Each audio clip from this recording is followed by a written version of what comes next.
guys, welcome back to the channel and welcome to another Video Nasty review. The first one this year, I believe, and we're already a quarter way through the year of more. But we are looking at one tonight, and we're looking at the only British film that was in the Video Nasties, which is Expose, or otherwise known as House on Straw Hill.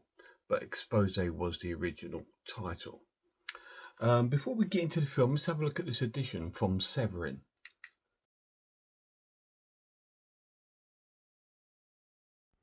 So here we are, guys. Here is the physical release of House on Straw Hill, or Expose, British Video Nasty. Let's have a look at this. I've had this for quite a while now. This is a release by Severin. It is all regions, region 3. It comes with a Blu-ray, another Blu-ray, and a DVD of Ban the Sadistic Video, which I have numerous times now. So it's got 2 DVDs and a Blu-ray film. Oh, that's just popped out of there. Let's put that back in. So that is the physical release of House on Straw Hill. So it's a core edition from Severin. It does have 3 discs.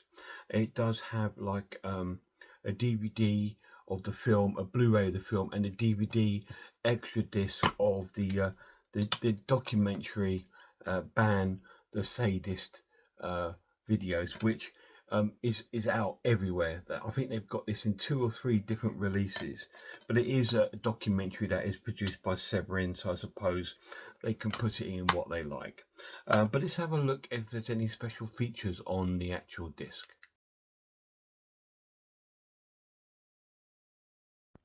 So this is the main menu for House on Straw Hill, or Expose, sorry, got a different title. Special features on the disc are audio commentary with James Kellen Clark and producer Brian Smedley Aston, and Angel for Satan, an interview with actress Linda Hayden, and a trailer. That is all the special features that are on the House of Straw Hill.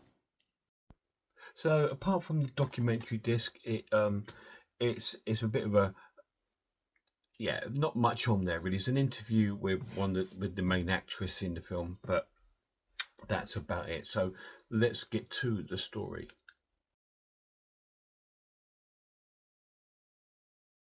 So this is a British film. It's supposed to be, I think, set in Norfolk, but it's filmed down in Essex area. And it's about an author called Paul Martin, played by the incredible and sadly late Udo Kier, who passed away last year. He's one of my favourite horror actors for sure. And he's an author, and he's struggling to write a book, and there's a reason behind it. He's living in this cottage with his wife Suzanne, who's played by Fiona Ridgmond, and they have a very sort of like promiscuous sort of relationship where they're highly sexually driven. Anyway, he's struggling to write this book because he's not really an author. That sort of unfolds throughout the film. So he hires a typist called Linda, who's played by Linda Hayden. And she arrives. She's stunning. Linda Hayden is absolutely gorgeous, and she's stunning in this film. And she arrives at his cottage to do the typing as his wife goes off to do whatever she's doing, probably a holiday. And Mrs. Aston, who is like the housekeeper, played by Patsy Smart, doesn't like Linda at all. She thinks there's something wrong with her. So Linda arrives, and she sort of like starts typing, and Paul is sort of like taking a little bit of a liking to her. And she goes up and settles in and unpacks her bag, and we see her unpacking a photo of a man, and then she starts masturbating herself on the bed. That's the only way I can put it. And she does it a few times in the film. There's one part in the film where she goes out to the fields, to all the sort of straw fields, because it's surrounded by straw fields, because this house is called Straw Hill. and she's in these fields, and she starts doing that in the field, and she gets seen by two locals who she actually saw and had an altercation with at the train station when she arrived. And they are the big youth, who's played by Vic Armstrong, and the small youth, played by Carl Howman, who went on to become a comedian and starred in a sitcom called Brush Strokes. But yeah, in this, he plays small youth, and they rape her in the field. But they rape her at gunpoint, but she manages to get hold of one of the gun and shoot them and gets away from it. And Blasley just goes back to the cottage and start typing more for poor Martin. So there's something not right with Suzanne. Or isn't there? Or is she a reason why she's there? Need to watch it and find out, because I'm not going to spoil anything else in the plot. Let's talk about the characters.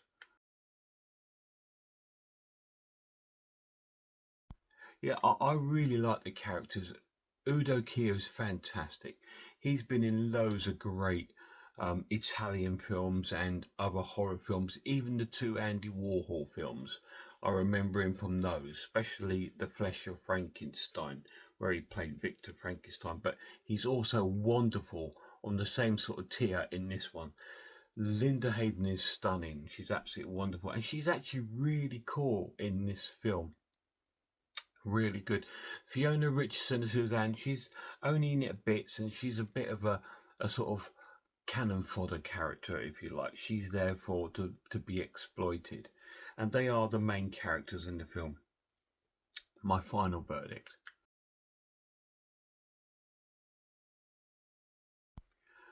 This has turned out to be one of my favourite video nasties. It's amazing. It's an essential watch. It's a 10 out of 10. It's a great British exploitation horror film. It's really, really cool. I love the whole setting of the film. I think it's fantastic. I tried to think, why is this a video nasty? And I can see why. There's a lot of sexual content in there. There's a lot of sort of like quite explicit sex scenes in there. There's a rape scene and stuff like that, and there is some gore scenes in there with people being killed with knives, and so I could see why it was a video nasty. But it's wonderful. Now, right at the beginning of the film, Severin put a notice up about the way that the film has been remastered, because they've got three prints of the film, and all of them are quite water damaged. So they're apologising about the print. But I love the print. I thought the print was fantastic, and I think the way that the print looks old and is a bit damaged and there's lines and stuff going through it adds to that film, and it makes it even more incredible. I love the print. I think the print was one of the, almost like a character in its own, because sometimes you would get scenes when there's loads of little lines going through it, or the brightness is a bit off and stuff like this, and it just works, and it makes it even more incredible. I loved the print. I'm glad that the print is damaged. It just makes it even more authentic and very, very 70s. This is about a 1976 film, and it's really, really cool. Now, what would I compare it to? Straw Dogs a little bit of Spit on Your Grave, a little bit of a Giallo feel going on as well. If you think of Giallos like, what's that one with the guy that's alone in the, not Alone in the Dark. I can't remember what it's called, but he's like a songwriter. And it's that's very, very similar to this film. That's probably the closest film to it. I've got to try and remember the title. Let me get it to find out. Or look at it, because over here in my H8 films. Oh, that's it. It's called A Blade in the Dark. It's very similar to that, but a British version, and it's really, really cool. I loved it. 10 out of 10. If you guys seen it, let me know down below. Yes, it's not a major blockbuster film. It doesn't bring anything new. It just brings a good story, good film, really cool acted. Spoiled by the ending. The ending is pretty crap. That's the only negative thing of the film. I didn't like the ending. I just wish it went the way I thought it was going to go, but it didn't. And I didn't like the ending. But it didn't take it off the film being a great film. Thanks so much, guys, for checking out this review. Please stay tuned for some more video nasties. I do have some more. I've still got to review SS Experiment Camp. I don't have the new version. I have the very old one. I was thinking about investing on a new one, but I don't know. But I do have some other video nasties to go through this year. I've just been a bit slow off the mark because I've had so many other things that I wanted to get out and review, but I will do some more. Check out some other channels for me, please. Check out Grumpy Andrew's Horror House. Check out Skin Crawler, Mondo Chekovic. Check out Sammy G's World of Cinema. Check out The Maniac and The Horror Geek. A massive shout out to my lad. Look after yourselves, look after one another, and I really hope I see you all soon.